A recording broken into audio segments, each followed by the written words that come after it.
Welcome back again sa ating panibagong episode guys, na kung saan makakita kayo ng sport fishing activities. Kaya kung hilig nyo sa dagat or hilig nyo manghuli ng isda, tamang-tama ang channel na to para sa inyo. Kaya tara, samahan nyo kaming muli ngayong araw na ito. Late afternoon dive tayo dito guys, at kasama ko dito si paring Joshua. May bibistahin lang kaming spot na kung saan bira lang namin mapuntahan. Wow. So gagamit kami dito ng bangka, magsasagwan lang kami papunta doon. Sa mga bago pa lang sa channel ko, mag-subscribe kayo para lagi kayong updated sa mga ganitong video na ilalabas ko. Maraming salamat po. At kalma naman ng dagat, kaya okay na okay magsagwan papunta doon. Medyo maulap lang.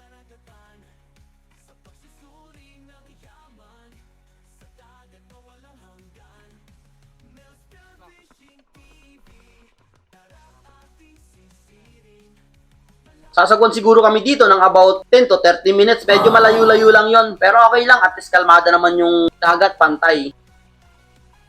Pagkarating nga namin dito sa spot, eto, tumalo na yung kasama ko. Excited na makahuli ng malaking isda dito sa spot. Ako, magpe-prepare muna na sumuot ng fins.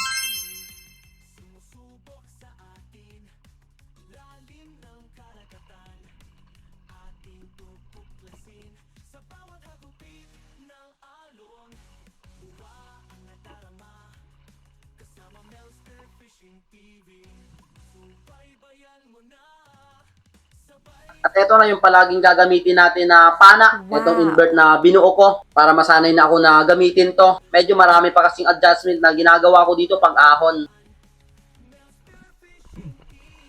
Kaya alud mo tayo ng spear gun para along the way makita man tayo ng isda. Ready na to spearhead.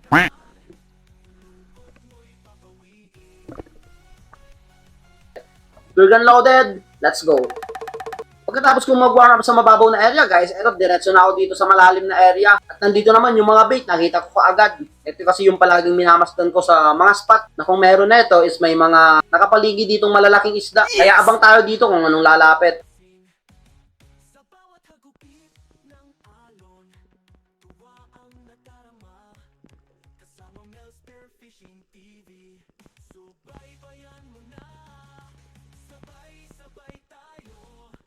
A couple of seconds ang lumipas, guys. Eto, wala namang lumalapit. Dito, nakakita ako ng grouper, yung itim na grouper. Yes! Diyan sa may corals. Kaya tinanay ko tong tirahin kung gaano kalakas itong invert natin.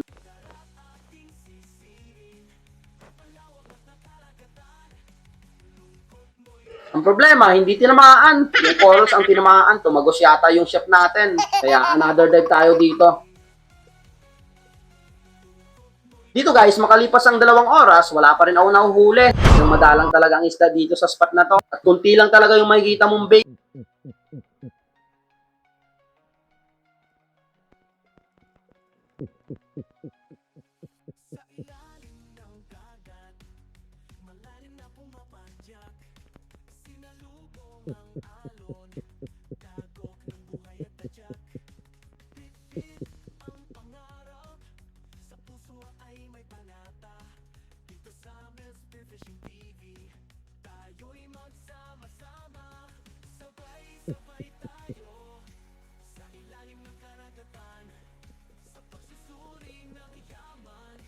Ilang segundo pa ang pag-aantay dito sa ilalim. Eto, may 3 samarol na lumapit sa akin. Kaya, kunin na natin to.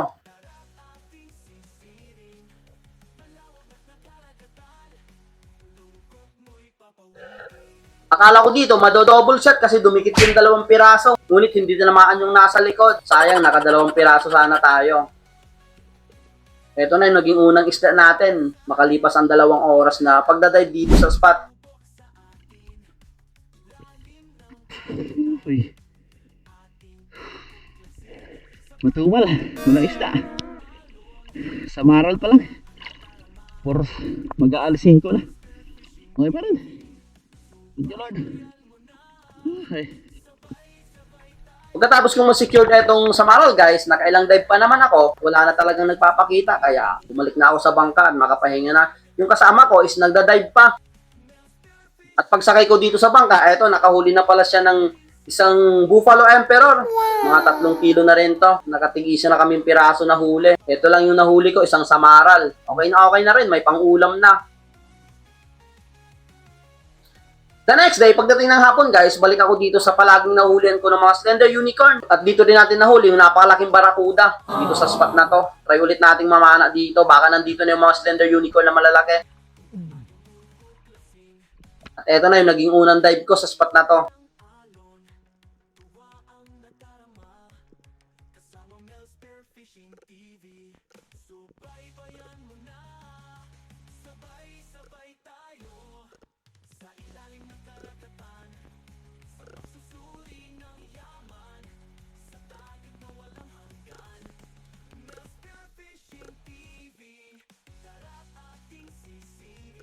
At habang nag-aantay ako dito guys sa ilalim, may napansin akong dalawang unicorn dyan sa kaliwa banda ko. Kaya antayin natin kung lalapit etong mga unicorn na to.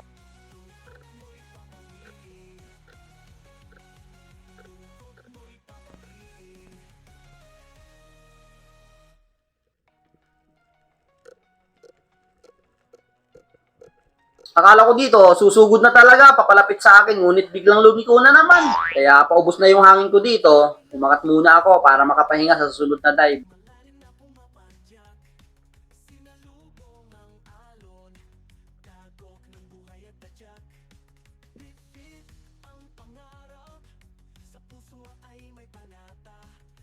At dito sa dive na to, nagpakita na yung mga slender unicorn. Ang problema, yung mga maliliit lang, yung mga wala pang 1 kilo ata to at ang dami nila. Pero antayin natin yung malalaki, baka nasa likuran lang nila at matagal lang lumapit. Eto't ang dami talagang maliliit.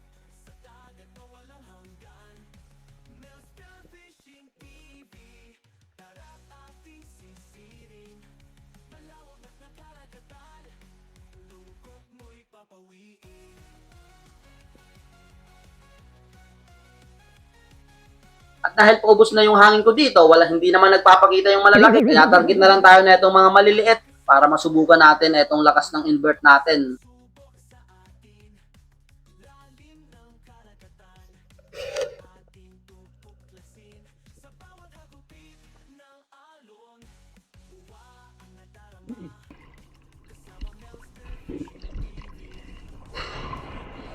Unang isda natin, slender unicorn. Inaantay ko yung malalaki pero hindi lumalapit. Mga 1 kilo to. Oh, thank you Lord. Medyo malayo yung pagkatira ko. Sinadya ko kasi naano ko yung lakas ng invert. Inabot naman pero daplis na. Pero nanghuli pa rin.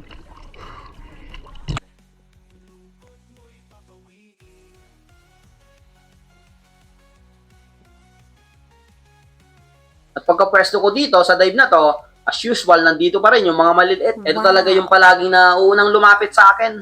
Nandito sana yung malalaki, kaso nga lang, nandun sa malayo, nasa likod nila. Hindi matanaw dito sa camera.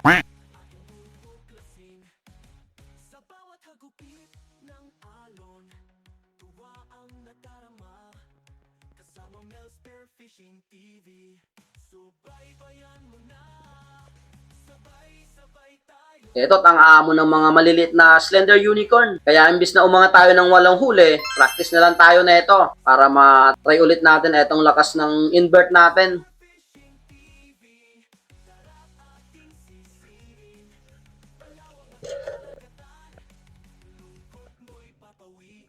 Pangalawang slender unicorn natin ngayong hapong dive na ito. Ayos na rin to. Makalipas ang 2 oras guys, eto't medyo madilim na yung ilalim. Hapon na kasi at patakip silim na. Pero nagtatry pa rin ako, nagbabaka sakali ako na lumapit na talaga yung mga malalaking slender unicorn. Kasi pag mga ganitong medyo madilim na sa ilalim is nagiging curious na sila. Kaya antayin natin.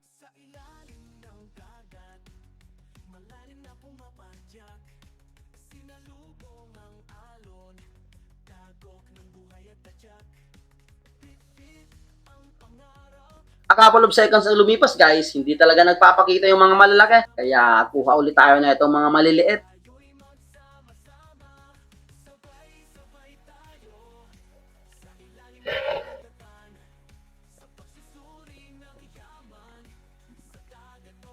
Ayos na rin to kesa umahon tayo ng walang huli. Ang tatlong slender unicorn natin. Ayan, madilim. Uulan. Dilim to, no? Ayaw talaga lumapit ng malalaki. Thank you Lord. Pwede na rin to. Sana ako ng ulan. Doon tayo sa gilid. Madilim na kasi yung ilalim dito. Doon tayo sa gilid. Dapat tayo doon. Lakas ng ulan. Dilim. Na ako. Alas 6 na. Alas 6. Pasado. Tatlong unicorn lang. Okay, ayaw lumapit yung mga malalaki talaga.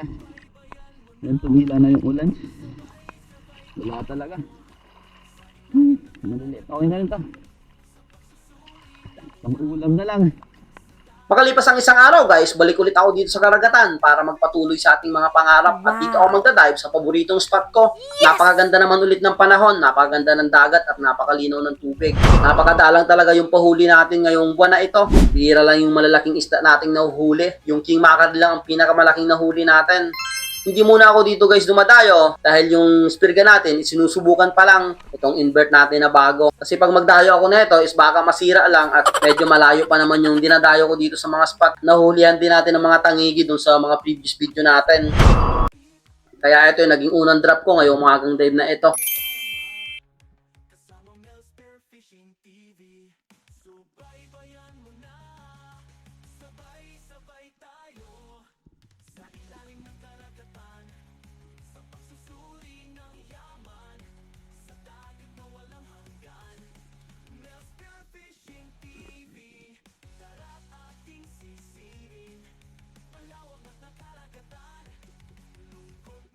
At pagkapwesto ko dito guys, eto nilapitan kaagad ako ng grupo ng salmon. Pipili pa sana ako dito sa grupo ng pinakamalaki, pero hindi ko na lang ginawa.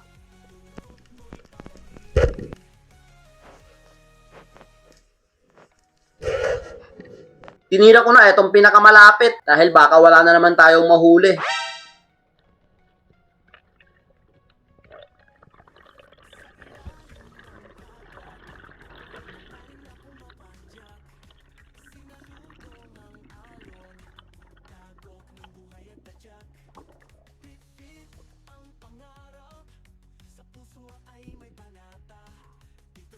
At eto yung naging unang isda natin ngayong umagang dive na ito. Isang good size na salmon. Ayos na rin. Buena manong isda. Halos karamihang nahuhuli natin na itong invert is puro salmon. Yung unang try natin na ito is salmon din yung nahuli.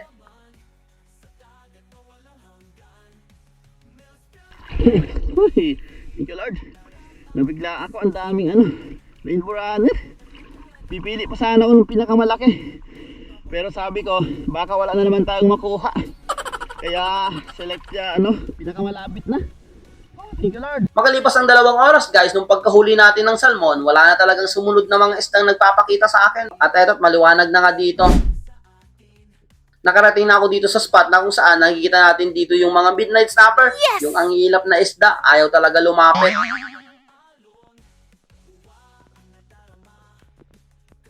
Nandito sana yung mga dalagang bukid, pero wala talaga naghunt sa kanila. Hindi talaga siguro oras ng paghunt ng mga malaking isda dito sa mababaw na area. Nasa malalim pa siguro sila.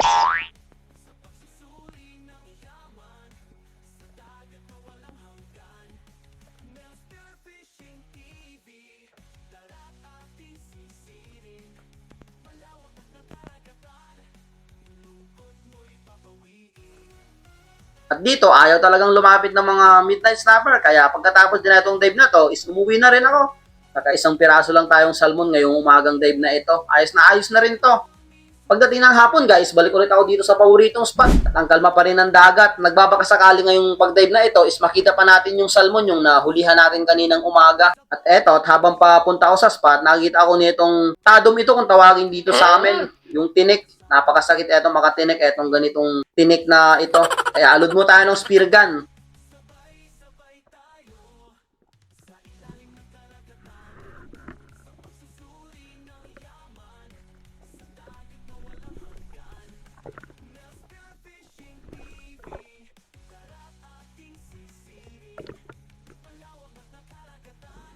Spear gun loaded, let's go! Ito yung naging unang drop ko ngayong hapong dive na ito. Diretso na ako dito sa malalim na area pagkatapos kong mag-warm up. Maganda naman yung activities ng bait dito, nandito sila.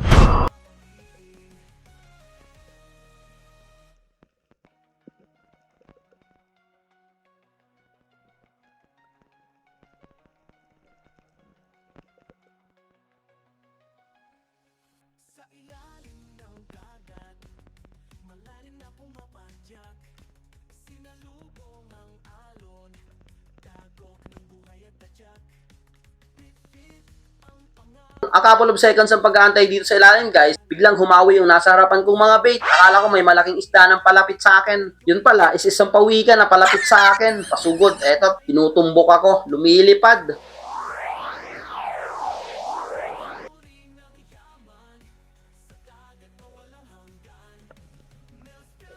Dito guys, habang nagpapahinga ako, preparing sa dive, eto, dinapitan ulit ako ng napakaraming salmon. Grupo ulit. Ito, pumili kagad ako ng napakalaki sa grupo. Pero medyo mailap, etong pinakamalaki sa grupong ito. Nagdalawang grupo sila. Buti na lang, etong nahiwalay na grupo is maaamo. At eto ang nangyari.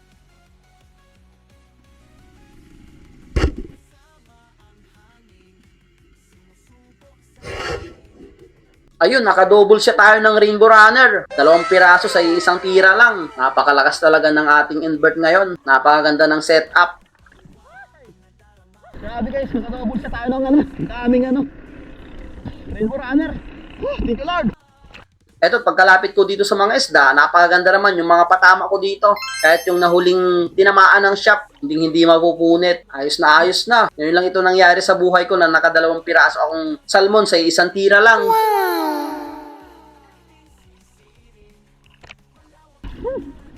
Grabe. Thank you Lord. Huy, napakalakas talaga ng invert. Huy. Ang galing. First time in my life. Naka-double shot ng Rainbow Runner tayo. Mga good size. Mga 2 kilo ang isa. Huy. Napakaganda.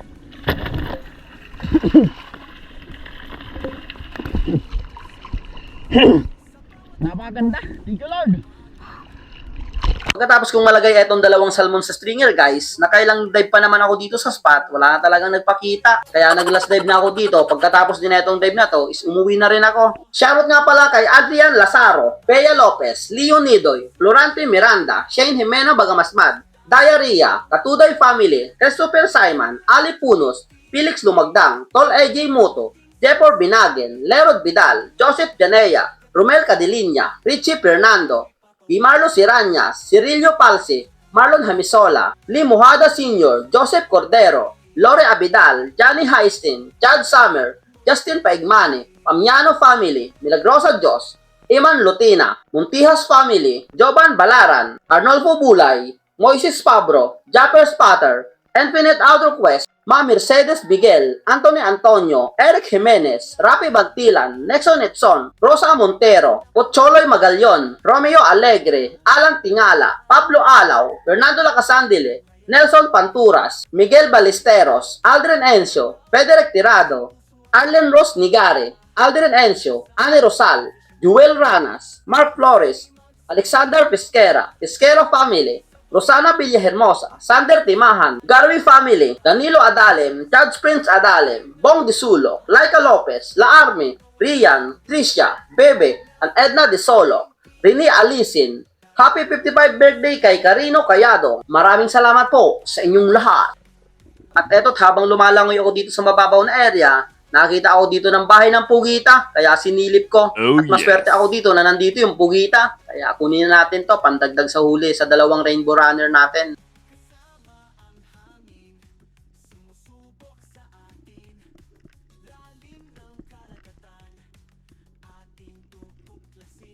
Buti lang, hindi tayo pinahirapan ng Pugitang ito. Madaling lumabas sa butas niya.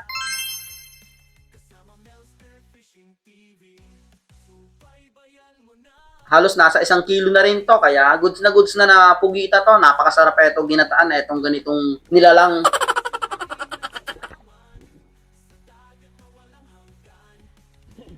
Nakadagdag pa tayo ng pugita.